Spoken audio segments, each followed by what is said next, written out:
Ang pagbibigay ay isa sa mga pinakapuso ng katuroang Kristiyano. Giving is a central teaching in Christianity, in fact, in many other ethical religions. But selfishness is also a major theme in biblical stories. Selfishness is a strong reality in human nature to the point that many consider it already as the norm. Na ang normal ay maging makasarili at hindi normal yung maging palabigay. Nagkakaroon ng pagtutunggali yung pagiging palabigay at palakabig o kaya the divine versus the human in us. How would normal or selfishness-prone individuals overcome such weakness and be empowered to give, to become what God wants them to become? Givers. Paano magiging palabigay sa kabila ng pagiging makasarili? Saan kukuha ng kapangyarihan at lakas na labanan ang naging likas na pagiging makasarili upang masunod yung banal na kalooban ng Diyos? Ang atin pong pag-aaral, pinamagatan natin, the power to give. Ang kapangyarihan para maging mapagbigay. Salamat, Panginoon, dahil kayo na ang unang nagbigay sa amin ng buhay, nagbigay sa amin ng aming mga kailangan. Kayo ang nagbibigay sa amin, Panginoon, maging ng pagpapatawad na laging kailangan namin para manumbalik sa inyo. Salamat, Panginoon, dahil kami nililinis nyo. At ngayon, Panginoon, muling paglilinis ang hinihingi namin. Cleanse us from all our iniquities. Make us clean, make us whole through your forgiveness. Through the blood of Jesus that was shed for our cleansing. And Lord, as you cleanse us, we ask that you allow us to enter your most holy place. Nais namin kayo, Panginoong, makita, marinig. Turuan niyo po kami, ipaliwanag niyo sa amin, at lalo niyo kaming bigyan ng lakas na masunod ang inyong kalooban. We ask you, Father, to be our speaker, lead us, and protect us from all lies and falsehood. Protect us from words of evil men and evil spirits. And may you also bless our loved ones, especially those that are not with us right now. Give us peace, restore our health, strengthen our bodies, sharpen our minds, so we can bring our attention to your message for us. Make our message personal, O God, to the point, Lord, that we will go home enriched, empowered, enlightened by you. We ask you in the name of your Son, Jesus, our Lord and Savior. What are some of the major reasons to give? Bakit nga ba tayo dapat magbigay? At syempre, ang sinasabi dito na giving is giving to God what is due to God and giving to other people as well. Whatever is due to them or whatever we may be able to give them. First of all, giving is commanded by God. Utos sa atin ang pagbibigay. Napakaraming katuruan. Isa na dyan ang Luke 6:30. Lucas 6:30, give to everyone who asks you. Napakalinaw ng mga turong ito. Acts 20:35, the Lord Jesus himself said, it is more blessed to give than to receive. So it's not only commanded but also commended by God. Pinupuri at ikinakapuri ng Diyos ang pusong mapagbigay. This alone is enough reason to give. Kahit wala na tayong isipin pang dahilan, it was commanded by God, it's good enough. Because God is God. But giving is not only commanded, it is also exemplified by God. Ang Diyos na mismo ang nagbigay ng halimbawa, siya na ang unang nagbigay. At ano pa ang apat nating hingin, ibinigay niyang kaisa-isa niyang anak na si Jesus para sa ating kapatawaran, para sa ating paglilinis. Giving is exemplified by Jesus himself. That He gave His life, He gave His time, He gave His energy to the people. It is also exemplified by all the godly people in the Bible. Ipinakita, binigyan tayo ng halimbawa. Mark 10:45, for even the Son of Man did not come to be served, but to serve, and to give His life as a ransom for many. The giving of Jesus, the giving of God, excuses no one from giving. Kung ang Diyos ang mga sa langit, kung si Jesus nga sa lupa nagbigay, tayo pa kaya na lahat naman ng ating tinatangkilik ay natanggap lang naman natin sa Panginoon? Giving is also reflective of God. Ang Diyos ay liwanag Ang tao, parang salamin. Kung maganda ang iyong pag-uri ng salamin, pagtama sa iyo ng liwanag, ang liwanag na ito ay makikita rin ng iba. You reflect the light. Christians and believers, the people of God, are like gems. Gems by themselves don't sparkle. They only reflect the light.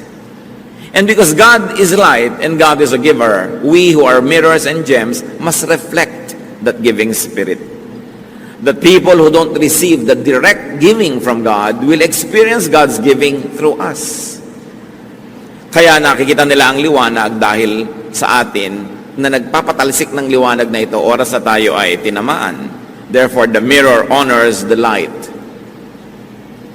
Giving reflects God's character. Proverbs 14:31, whoever is kind to the needy honors God. Napupuri ang Diyos. At dapat naman na Diyos ang mapuri. Pag tayo nagbibigay, hindi tayo mismo. Bakit? Sapagkat ang ibinibigay naman natin ay natanggap din natin mula sa Diyos. Hindi naman tayo pinagmumulan. Taga-abot lang tayo. At sa pag-aabot natin, tayo man ay nakikinabang at maraming na ibibigay din sa atin ng Panginoon. Kaya napupuri siya at dapat lang na siya ang mapuri. 2 Corinthians 9:13, because of the service by which you have proved yourselves, men will praise God for the obedience that accompanies your confession of the gospel of Christ, and for your generosity in sharing with them and with everyone else. Kaya napakainam nung palabigay tayo, napupuri ang Diyos. Kung ang damot-damot mo, mapipintasan ng Diyos. Sabihin, ganyan ba Kristiyano? Ganyan ba yung mga born again? Ganyan ba yung mga pa-Bible? Ang damot-damot. Indirectly napipintasan ang Panginoon. Pero pag kami mga palabigay, sabihin iba, bakit yung mga yan nagbibigay sa mga hindi nila kilala? Mga nasalanta ng bagyo, mga kung ano nagugutom sa kalye. Kasi mga Christian yan, napupuri ang Diyos. Kaya isang malaking uri ng pagsamba yung pagbibigay. Di ba sa pagsamba, ang isa niyan, major component, praise. Pero pagka meron kang ginagawa araw-araw na palabigay ka sa kapwa at napupuri ang Diyos, pagsamba yun. Kasi praise din. Hindi lang sa hallelujah, pagtakas ng kamay, pagpagsaya. Sa pang-araw-araw na buhay, we can do praise and worship. When God is praised and worship through our kindness. Giving also blesses the recipient. It spreads goods and goodwill. Beyond that, giving also blesses the people. Kung merong napagpapala, pag may nagbibigay, unang-una na yung nagbibigay. Kasi kung hindi naman siya nabigyan na una pa, wala naman siyang ipapamigay. Kaya yung nakakayahan niya na nagbibigay, ibig sabihin, nauna na siya ang tumanggap at siya ang bless. Pero hindi lang yun eh. Ang Panginoon ko, hindi ka lang binibigyan ang pangsakalay. Pag nakapagbigay ka pa, lalo pa uling bibigyan. Paikot-ikot, paulit-ulit, walang katapusan yung cycle. Many of the things that God does is cyclical or are cyclical. Pagka ginawa mo ito magiging bunga. Pag nagtanim ka, aani ka. Pag umani ka, marami ka na naman buto, itatanim mo ulit. Pag itinanim mo, aani ka na naman, paulit-ulit. At ganoon din yun. Binigyan ka ng Panginoon, nagbigay ka, bibigyan ka ulit. Baka kapag bigay ka tuloy na naman. At dahil nagbigay ka, bibigyan ka ulit. But when you enter the cycle of poverty, and the cycle of selfishness, magdadamot ka, hindi ka magbibigay, therefore hindi ka bibigyan ng Diyos, lalo ka ngayong kinapos. At habang kinakapos ka, lalo kang dadamot. Dahil self-preservation yung iniisip mo. Habang dumadamot ka, lalo hindi ka na naman nagbibigay. At lalo hindi ka nagbibigay, lalo hindi ka na naman makakatanggap. Palubog ka ng palubog sa ginagawa mong cycle of poverty. Samantalang kung giver ka, pataas ang pataas yung cycle of abundance. Luke 6:38, give, and it will be given to you. A good measure, pressed down, shaken together, and running over will be poured into your lap.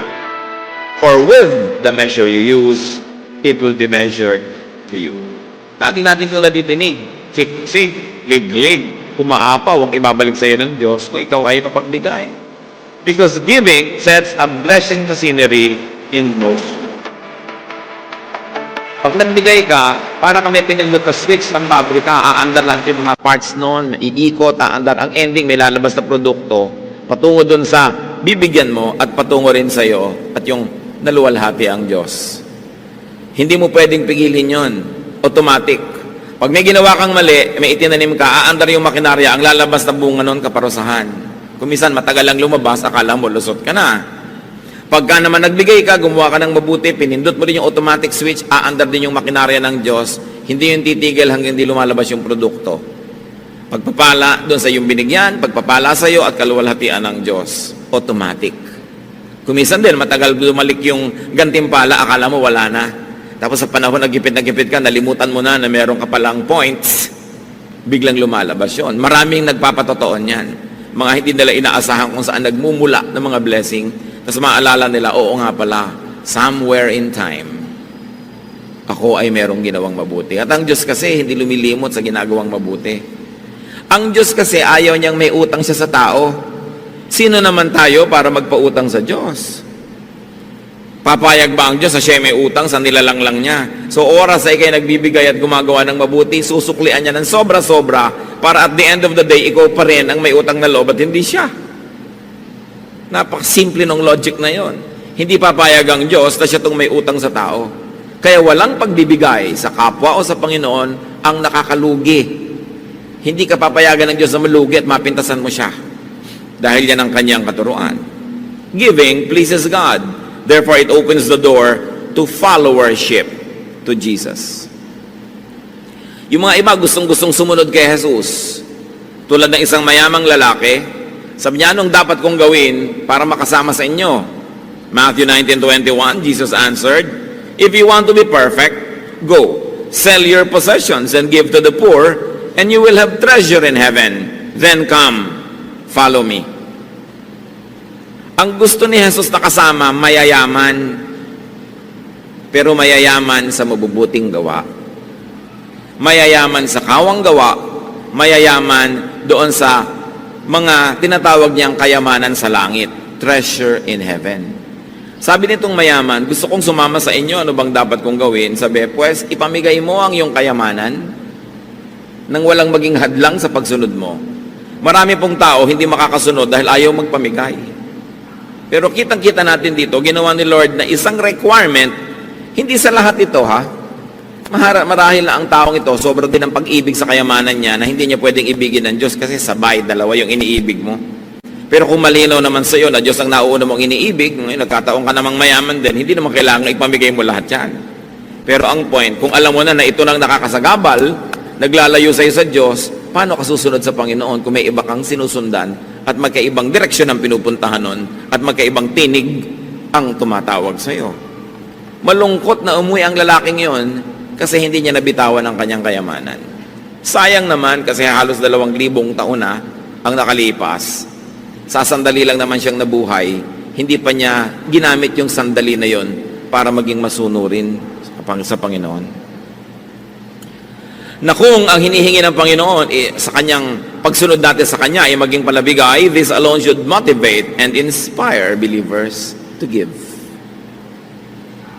What about the power to give? Bakit natin tinatawag na power ang nagbibigay? Sino po ang mas makapangyarihang tao? Yung kaya niyang manutok ng baril, bumaril ng kapwa, manakit, mangagaw, mangbuska, o yung mapagbigay? Higit na makapangyarihan yung mapagbigay. Bakit? Sapagkat tayo'y likas na mararamot. Tayo'y mga likas na makasarili. Selfishness is like the power of gravity. It is like the power of distorted natural law. It is the norm. It is what can be expected. Napakasama ng puso ng tao. Genesis 6:5, the Lord saw how great man's wickedness on the earth had become, and that every inclination of the thoughts of his heart was only evil all the time. Nakita ng Panginoon kung paano nahulog ang tao sa kasamaan na wala siyang iniisip kundi ang pagiging makasarili. Bakit ngayon malakas yung nakakapagbigay? Labanan mo yung force of gravity. Tatalon ka sa building pero hindi ka mahuhulog dahil there is so much power, tumataas ka pa nga, yun ang power. Yung merong kang gusto mo para sa sarili mo na ibibigay mo sa iyong kapwa, makapangyarihan ka sa tulong ng Diyos. Yung mga magulang na kakainin na lang, ibinibigay pa sa anak. Napakamakapangyarihan ang kilos ng Espiritu sa ganung puso. Yun ang mga tunay na tagumpay. Yun ang tunay na sinasaluduhan na kapangyarihan.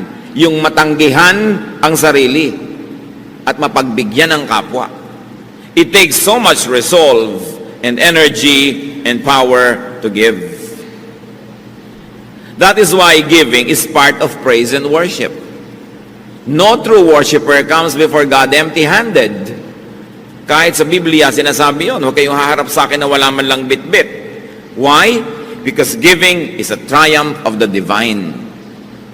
Sa puso natin na may Espiritu ng Diyos at sa puso nating nananahan din ang Espiritu ng kasamaan, tuwing nagbibigay ka, ang nagtatagumpay ay yung Espiritu ng Diyos. Pero tuwing nagiging makasarili ka, ang nagtatagumpay, your dark side, the selfish side. Kaya isang pagsamba na may dala-dala kang offering. Kasi kung susundin mo lang sarili mo o si Satanas, hindi mo ibibigay yun. Panghihinayangan mo yun para sa sarili mo na lang. Yung maitanggal mo sa sarili mo yun at maiabot mo at maibigay, isang malaking tagumpay ng paglaban sa likas na pagiging makasarili. Pag nakikita ko po kung paano tayo nagsusuporta sa ating mga gawain, anumang mga mission natin, anumang mga project, talagang hindi ko mo mapigil ang sarili kong purihin ng Diyos, because for every person that gives, there is a triumphant spirit. And for every person, of course, that withholds, it is so saddening, not only because there is no offering, but more importantly, dahil yung tao na yon natalo ng kanyang pagiging makasarili. Natalo ng udyok ng pagiging makasarili.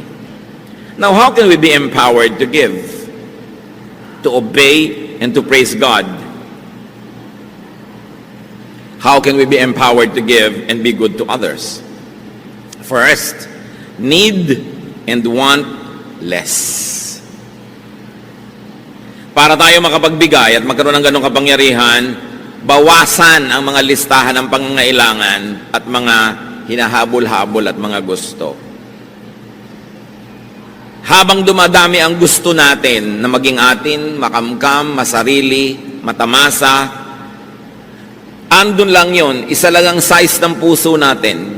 Pag maraming space doon, pinuno natin ang mga needs and wants and desires, lumiliit yung espasyo na natitira sa pagiging mapagbigay. Kaya ang una nating dapat ginagawa upang lumaki ang kapangyarihan natin magbigay, paliitin ang ating mga pagnanasa. Hindi pwedeng sabay na pinapalakihan dahil sila ay magkokompetisyon para sa espasyo. And it takes realization and genuine enlightenment. It takes reflection and a decision to win and be a giver. Laging nagtatalo ang sarili. Sayang naman ito, papakinabangan ko ito, may magagawa pa ako dito. Ecclesiastes 5:10, whoever loves money never has money enough. Whoever loves wealth is never satisfied with his income. Pagka umiibig ka sa salapi, kahit gaano karami ang dumating sa'yo, kulang. Kaya makikita mo iba, wow, buti na lang umaasenso ang buhay mo. Kulang pa nga eh, marami pa akong needs. Nakakatamad madinig. Pero pag sabi mo, wow, may bago kayo palang mga gamit, binibless ka lang, oo nga, praise God. Napakasarap pakinggan. Yung iba naman kasi daing ng daing dahil baka mautangan. Kahit ang dami-dami na, wala nga. At may mga kilala po tayo mga kapatid, mag-ingat-ingat kayo sa kasasabi nyo ng wala. Kasasabi ng wala, na wala nga. Because there is power in our spoken word. Yung meron ka na, daing ka pa ng daing, nawawala. Samantalang kahit konti, yung parang ang sarap-sarap mong magsalita na, wow, ang yaman-yaman natin, kahit konti, hindi sa pagyayabang, kundi sa pag-appreciate sa Diyos, dumadami. Subukan nyo. Sinabi nga ng Diyos, let there be light, nagka-light. So pag sinabi mo, ang bata, ang galing-galing niyan, gumagaling. Pero pag sinabi, ang bata niyan, walang kwenta, lagi niya nadidinig, nagiging walang kwenta siya. May kapangyarihan kasi ating salita. Kaya huwag tayong daing ng daing. Lagi nilang gusto kaawaan, lagi nilang gusto makadilihensya. Kaya tuloy ang nangyayari, lalo naghihirap. Yung mga paladaing, nakaka-asenso ba yun? Pahirap din ang pahirap. Wala din namang natutupad dun sa kanilang mga pagsasalitang yan eh. Pero yung palabigay, Sabi sa Proverbs 28:27, he who gives to the poor will lack nothing. The Lord will either give you great rewards or the Lord will give you the great spirit of contentment. Therefore, you lack nothing. Paano ba nagiging mayaman ang tao? Una, kung dumami ang sobra-sobra niyang pera, o kung kontento siya sa konti niya, daig pa niya mayaman. Yung marunong makontento sa konti, daig niya yung marami, pero hindi kontento. Sino ang mahirap? Yung kahit ang dami-dami na, naghahangad pa ng mas marami, pobre yun, maralita. Kaya kailangan nakikita natin kung ano ang ginagawa ng Espiritu ng Diyos sa puso ng tao. Pinapayaman tayo. Kung hindi man tayo buhusan ng kutak-kutakot na material na mga pagpapala, nagkakaroon tayo ng Espiritong marunong matuwa, maging sa konti. Mayaman ka rin ang feeling mo. Either you are rich or you're feeling rich. Sino bang mas masaya sa dalawa? Di ba yung feeling rich? Kahit na hindi naman talaga, pero you feel rich. Nakita niyo yung mga tindera sa palengke na papapedicure pa habang nakaupo sa isang sakong kamote. Feeling rich. 30 pesos lang yung pedicure niya, pero donyang-donya siya. May mga bulak pa sa pagitan ng mga daliri. No? Talagang nakala mo, napakasaya. Pero kung ang dami mong pera, you are not feeling rich, nagreklamo ka pa rin, pobre ka, kawawa naman. So learn contentment. 1 Timothy 6:6, but godliness with contentment is great gain. For we brought nothing into the world, and we can take nothing out of it. But if we have food and clothing, we will be content with that. Pinanganak ka daw na walang dala, aalis kang walang dala. Ano lang ang pwede mong dalin doon sa kabilang buhay? Yung naideposito mo habang nabubuhay ka dito sa bangko ng paggawa ng mabuti. Yung mga gumagawa ng mabuti, palabigay, nagde-deposit ang withdrawal sa langit. Hindi mo pwedeng dalin, pero pwede mong i-deposit habang nandito ka, doon na lang ang withdrawal. Pero yung dala-dala mong lahat na matay ka, wala kang madadala. Kasi sinasabi ni Lord, gather for yourselves treasures in heaven, na hindi kayo mananakawan at hindi uuurin o kakalawangin ng inyong mga kayamanan. Sabi ganun, kailangan ganun. Marunong ka mag-deposito doon, marunong ka mag-impok doon sa eternal bank na napaka-importante. How else are we empowered to give? Natural, produce more. Anong ipapamigay mo kung wala ka namang sobra? Meron din naman, kahit kulang, nakakapagbigay pa rin tayo, pero iba na kung sobra-sobra. Ephesians 4:28, he who has been stealing must steal no longer, but must work, doing something useful with his own hands, that he may have something to share with those in need. Sabi, yung dati sa inyong mga tamad, walang ginawa kundi magnakaw lang o manghingi, magdilihensya, tigilan nyo yan, magtrabaho kayo, paasensuhin yung ginagawa nyo, at nang sa ganon, kumita kayo hindi lang ng kailangan nyo, kundi ng higit pa ron, at nang may sobra kayong maipamigay. Yan pala ang magandang ambisyon ng gustong yumaman. Para maraming maipamigay. Hindi lang para maraming sarilinin at kamkamin.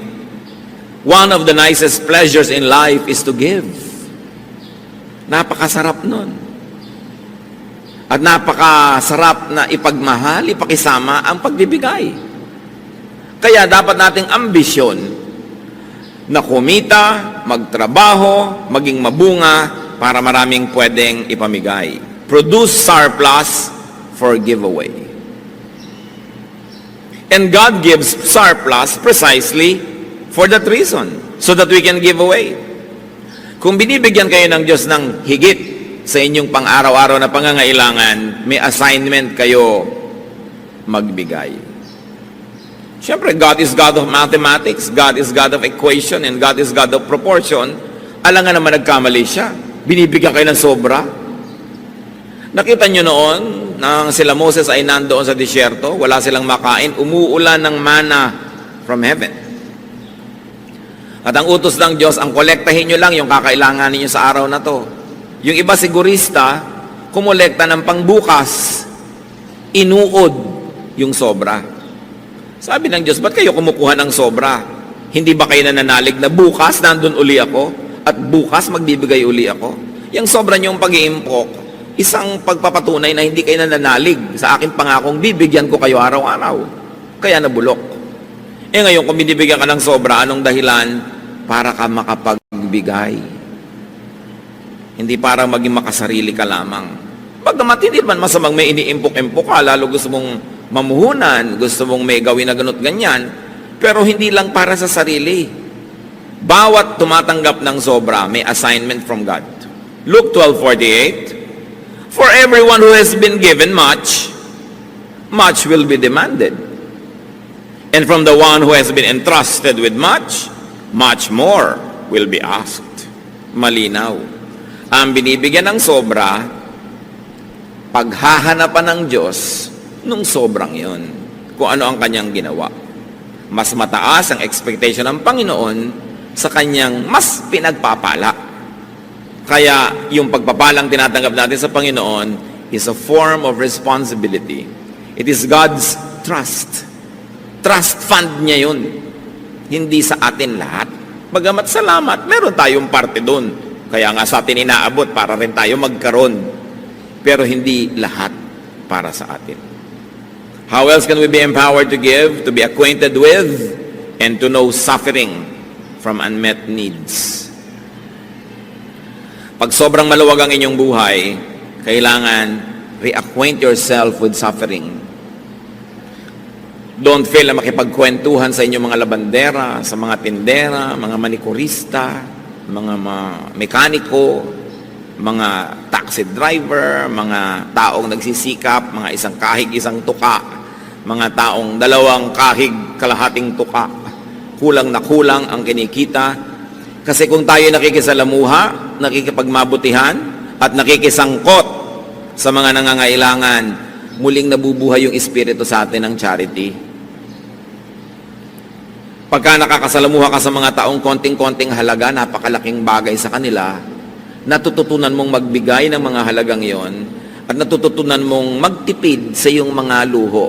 Dahil alam mo na ang konting luho ko, malaking bagay na para sa mga sobrang gutom. Pero pag tayo nag-social climb at ang lagi niyong kasalamuha, yung big spenders, yung napakararaming pera at hindi makapagkapwa, sarili ang inaasikaso, gumagastos ng napakalalaking mga pera para sa mga hindi naman mga masyadong kailangan sa buhay, pag yan ang lagi niyong kasama, kayo'y mamamanhid sa daing at pangangailangan ng mga kapuspalad. At ang gagawin ninyo, makikisama kayo sa kanilang mga paglustay, sisikapin yung kumita ng maraming-marami para lang kayong makasabay sa kanilang mga kaluhuan. Pero hindi tayo dapat maligaw. Tayo ay may pananagutan sa ating kapwa.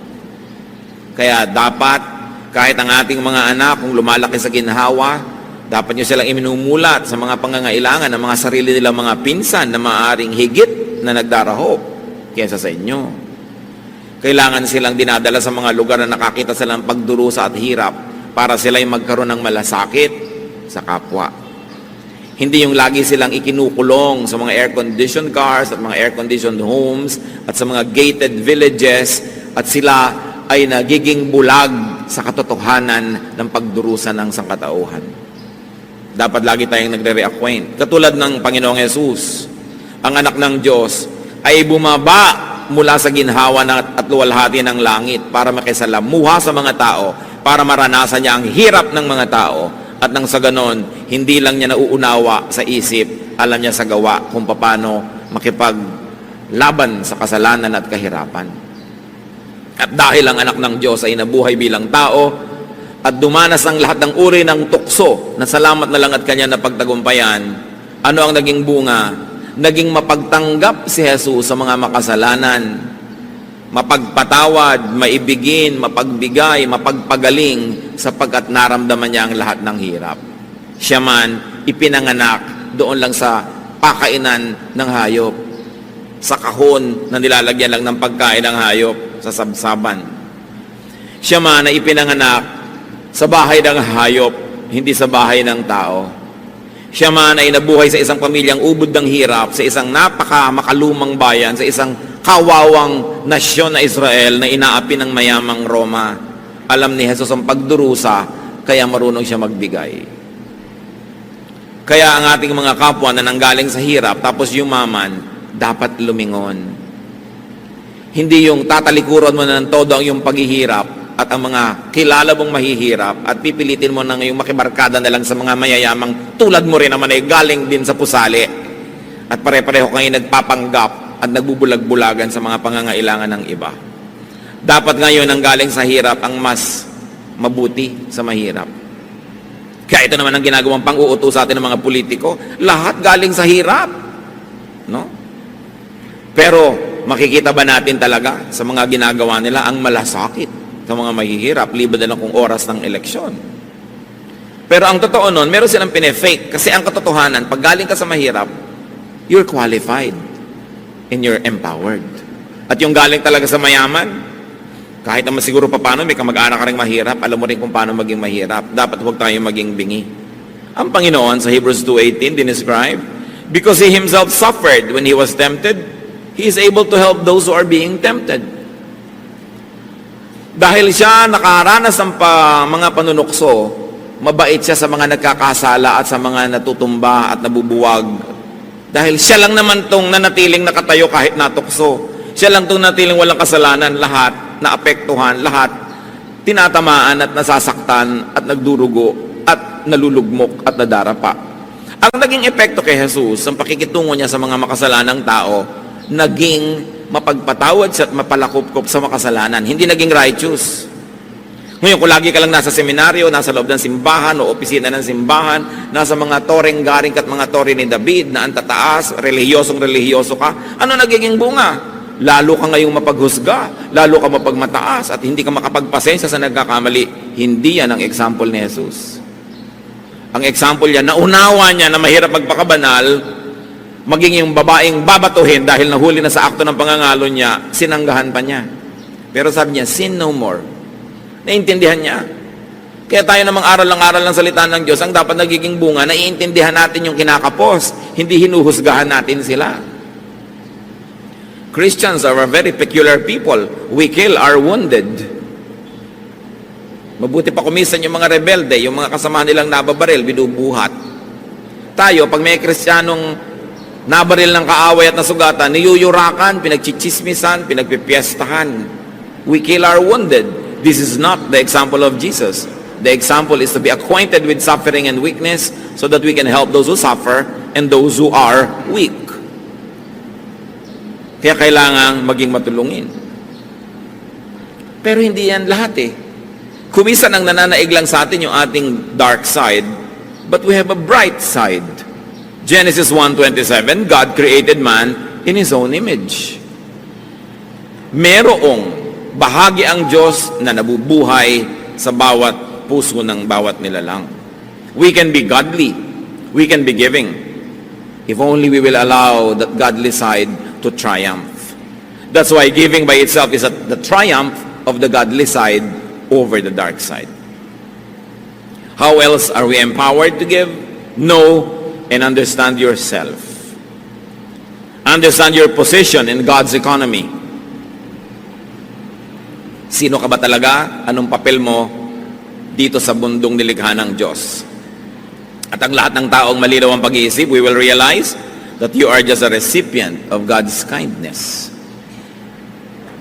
You are just a recipient of God's grace. Therefore, you are to be a channel of that same kindness and grace. Tumatanggap lang tayo. Kumisan sa tagal mo at dami ng tinanggap, nakakalimutan na natin yun. Akala natin tayo na nga yung hero, tayo na nga yung great. Pero tayo tumatanggap lang. At dahil doon, meron tayong pananagutan sa nagbibigay. Luke 14:13-14. But when you give a banquet, invite the poor, the crippled, the lame, the blind, and you will be blessed. Although they cannot repay you, you will be repaid at the resurrection of the righteous. Sasabihin ng mga tao, Pastor, yung po ba mga Christian nagde-debut? Yung po ba mga Christian naghahandaan? Yung po ba mga Christian nagpa-party? I say, yes, lalong dapat. lahat. Kasi mga anak tayo ng Diyos, dapat natin ipagdiwang ang Diyos. Pero may pagkakaiba. Ang Kristiyano nagpa-party, nagluluto, at naglalaan ng isang bahagi ng kanyang handa, ipinapakain niya sa mga kapuspalad na nandun sa mga lansangan. Ang mga Kristiyano at anak ng Diyos na naghahandaan, nagsasaya, laging may bahagi para ipamigay. Kasi mahirap naman yatang sundin yung hindi nyo kilalang lahat ng sinasabing poor, crippled, lame, blind, nasa party nyo, di ba? Kahit gaano kayo kabanal, hindi naman siguro kayo sobrang mag-e-enjoy, ang daming hindi nyo kakilala. So anong gagawin nyo? Ipadala nyo yung dapat nyo ipakain kung saan man sila naroon. Mga Kristiyano na isang buong pamilya kakain sa restaurant, ang dami-daming kinain. Why don't you order 2 or 3 dishes at ibigay nyo sa mga waiter na nagsilbi sa inyo? Iuwi naman nila sa pamilya nila, makapag-party rin sila kahit man lang pansit. Yun ang pinagkaiba. Ang mga Kristiyano kasi, may pagkakaiba, bagamat pare-pareho tayo ng ginagawa, meron ka laging kaibahan. At ano yon? Ika'y palabigay. Kahit pa nga, hindi naman sobra. Sabi ni Job 1:21, naked I came from my mother's womb, naked I will depart. So don't take it all, and don't hold on too tightly. Huwag masyadong mahigpit ang hawak. Ang totoo niyan, dahil tayo makasalanan, we don't really deserve all the good we receive. We don't really deserve all the good we desire. Romans 3:12, all have turned away. They have together become worthless. There is no one who does good, not even one. So what is a great lie or kasalanan? That you deserve the good life. What we deserve is hell. Yun ang totoo nun. Dahil patuloy tayo nagkakasal at kinakapos. Kaya mga advertisement ng maluluhong mga bahay, kondo, maluluhong mga salon, spa, laging, you deserve the good life. Scientific ang mga advertising, ha? Ba't nila sinasabing you deserve? Kasi maraming kliyente, pag gumagastos ng marami talaga, nagigilty. Kaya para talikuran mo na yung guilt mo, sige na, gumastos ka na, you deserve it. Paulit-ulit yon. The life you deserve. The home you deserve. Di ba? Katulad nung mayamang lalaki na akala niya siya na talaga ang hero kung ba't siya yumaman sa Luke 12:19. Matapos siyang ang daming inani, inipon niya, nagdagdag pa siya ng mga bodega, and I'll say to myself, you have plenty of goods laid up for yourselves for many years. Take life easy, eat, drink, and be merry. Pero siya itinuwid ng Diyos. Sabi ng Lord, you fool, that's not the way. Not just because you work so hard, you have already earned it. The lie that we deserve good things desensitizes us to want, to get, and to waste more. Yung I deserve it naman eh. I worked so hard, so I deserve this. We are not really that good. Kuminsan dumadating sa'yo ang daming pagpapala, ang daming mga material blessings, maraming success, dapat mong huwag makalimutan, pinagpapala ka lang. O tulad ng sinasabi ni Solomon, well, sinuwerte ka lang. Huwag ka maniwala na ikaw talaga lahat ang dahilan kung bakit ka matagumpay. Sabi niya sa Ecclesiastes 9:11, I have seen something else under the sun. The race is not to the swift or the battle to the strong, nor does food come to the wise, or wealth to the brilliant, or favor to the learned, but time and chance happen to them all. Yan, naobserbahan ko yan. Hindi naman lahat ng mabilis tumakbo na nanalo sa karera. Hindi naman kung matalino ka, ikaw ang may kakaining masarap. Hindi kung ikaw ay matalino, yayaman ka. Sabi gano'n, tsamba-tsamba kumisan. Panapanahon, swerte-swerte. Time and chance happen to all. At lahat sa atin na nagtagumpay at patuloy na nagtatagumpay, alam nyo, ang laki ng element ng chance. Kung hindi man chance, well, binless kayo ni Lord, pinlano niya. Pero kung hindi, sabi ni Solomon, hindi ka naman nanalo dahil ikaw yung pinakamagaling eh. Hindi kuminsan naman, ikaw yung nakukuha. Kahit yung offer mo, hindi pinakamaganda. Sabi gano'n, nagkakataon. O kung hindi man nagkataon lang, talagang Diyos ang may bigay. Lalong, dapat ka maging humble, huwag ka maging mayabang. Sasabihin mo, I deserve this. Dahil hindi naman lahat ng nagsisikap, umaasenso ah. Hindi lahat ng nagtatrabaho ng mabuti, nagkakaroon ng mga reward agad. May X factor yan na hindi natin alam that should keep us humble. Hindi ko man nag-top ka sa board o sa bar ang galing mo, nagkataon na yung pinag-aralan mo, yun ang natanong. Hindi naman kung bumagsak ka, hindi ka na marunong, ang dami-dami mong alam, yung pag hindi mo alam ang naitanong-tanong. Maraming ganyan. Kaya kailangan talaga lagi kang umaasa sa pagpapala ng Diyos. And that we should always be humble, and we must be less and less selfish.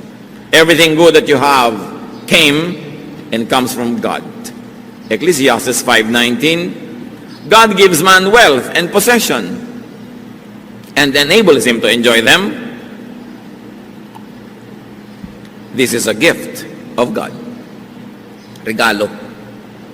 James 1:17, every good and perfect gift is from above, coming down from the Father. So a realistic, humble, and grateful attitude necessitates and empowers giving.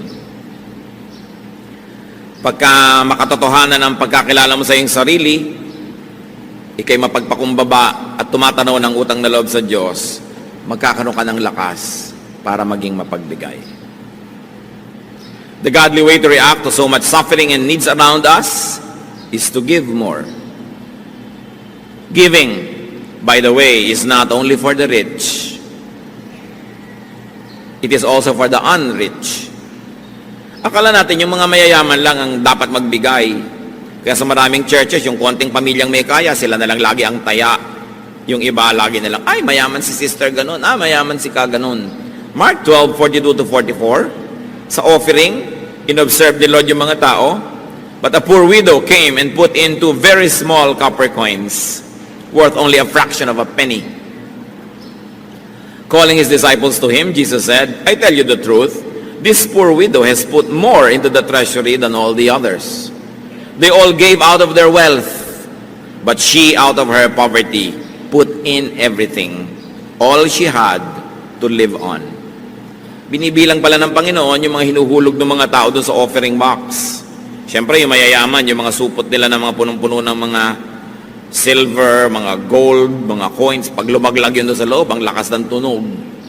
Merong isang babaeng ubod ng hirap, balo, naglaglag lang siya ng 2 pagkanipis-nipis na barya. Siguro manipis pa sa pinipig. Wala man lang tunog. Pero sabi ni Jesus, kita niyo yung babaeng yon? Yan ang pinakamalaking donor ng church na to. Ha? Ang liit nga ng binigay. Bakit siya ang pinakamalaking donor? Lahat binigay niya, wala nang natira sa kanya. Ang binibilang pala ng Panginoon, hindi yung inilagay mo, kundi yung natira pa sa'yo, matapos ka maglagay. At doon nakabase sa kanya kung sino ang biggest donor. Nakikita natin, giving is not only for the rich. Giving is for everybody. From each according to ability. That is how it should be. So you can give from your own neediness. Hindi yan excuse. Nung nagkaroon ng kontribusyon ng mga churches all over the known world, pati yung mga poor churches, akala nyo exempted? Hindi. Merong isang super hirap na church na puri masyado. Kasi hindi siya nagpa-exempt dahil mahirap siya. Siya pa ang nagpilit na isali siya sa mga magbibigay sa pangangailangan. 2 Corinthians 8:2. And now, brothers, we want you to know about the grace that God has given the Macedonian churches. Out of the most severe trial, their overflowing joy and their extreme poverty welled up in rich generosity. For I testify that they gave as much as they were able and even beyond their ability. Sabi ni Paul, alam nyo yung mga churches sa Macedonia, sa kabila ng kanilang sobrang mga kagipitan, lalo namang nag-umapaw ang kanilang pagiging mapagbigay. Sa tingin ko, pinakamayaman sila sapagkat sa kabila ng yon, lampas pa sa kaya nila, ginawa nila. And up to now, we are talking about these Macedonian churches.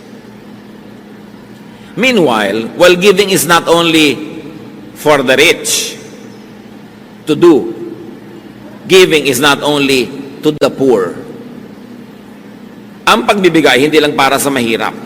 It is also to the hardworking, to the enterprising, the productive, and the fruitful.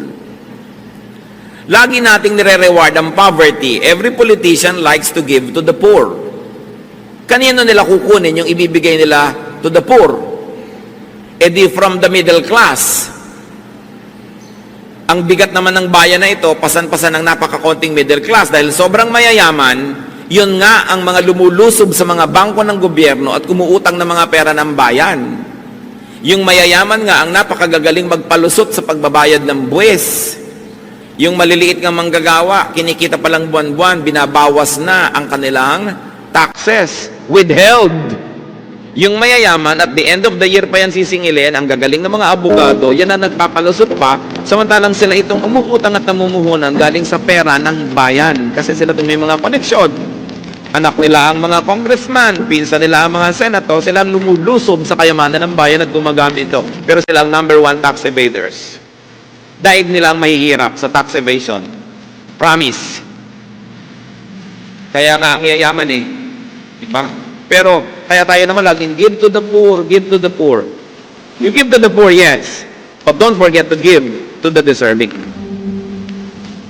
Ang gobyerno, lagi ang policy, bigyan ng mahihirap. Anong ibinibigay sa middle class na nagsisikap magtrabaho? Anong ibinibigay sa mga taxpayers? Nasaan ang mga pinupuntahan ng mga buwis na ipinatayad ng taxpayer?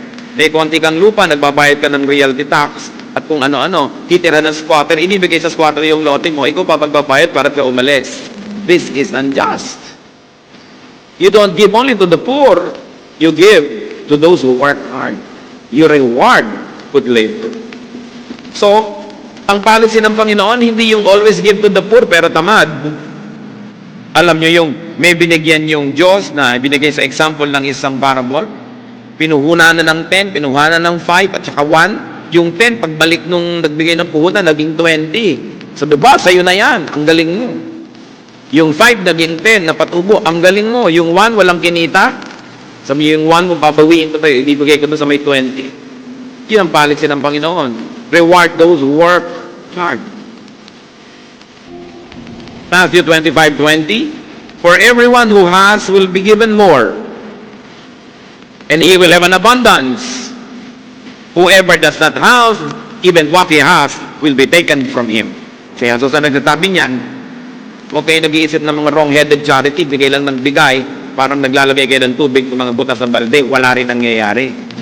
Sabi yung nakakapagparami ng puhunan, yun ang gantimpalaan at bigyan ng marami pa dahil may nagagawa siyang mainam.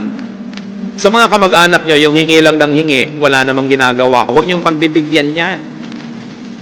Hindi naman nagtatrabaho, panay pangingin ng pang-load.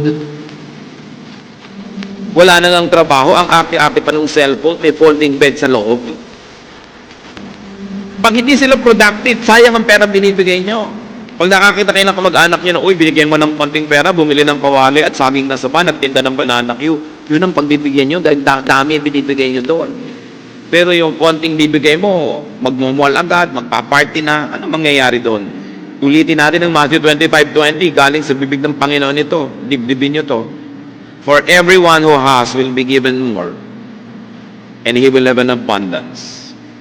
Whoever does not have, even what he has, will be taken from him. In the context of katamaran ito, huwag niyong lalayo. Kung tamad ka, yung konting nasa iyo, dapat pa nang bawiin, sayang lang. Ibigay doon sa makakapagparami. The blessing of abundance is empowerment to give. The downside of poverty is your inability to give. Napakasarap nung nakapagbibigay. So give to those who earn and deserve it. Because we are measured not by what we receive, but by what we give. Giving is one of man's most victorious acts versus the temptation to be selfish. Giving is one of man's most powerful acts. So be empowered to give. Ang tanong, at dito tayo magtatapos, ano ang pumipigil sa atin para magbigay? At kung nagbibigay naman tayo, anong pumipigil sa atin para magbigay ng lubos? Lalong-lalot kung pinagpapala naman tayo ng Panginoon. Mga magulang, nagbibigay ba tayo ng lubos sa ating mga anak? Mga anak, nagbibigay ba tayo ng lubos sa ating mga magulang? Mga magkakapatid? Mga employers, nagbibigay ba kayo ng tama, lubos sa inyong mga empleyado?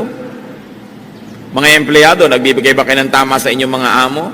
Na kayo matapat, nagtatrabaho ng mahusay? Ang pagbibigay ay utos ng Diyos. Halimbawa ng Diyos at ng Panginoon, at ipinangako niyang pinagpapala niya ang nagbibigay.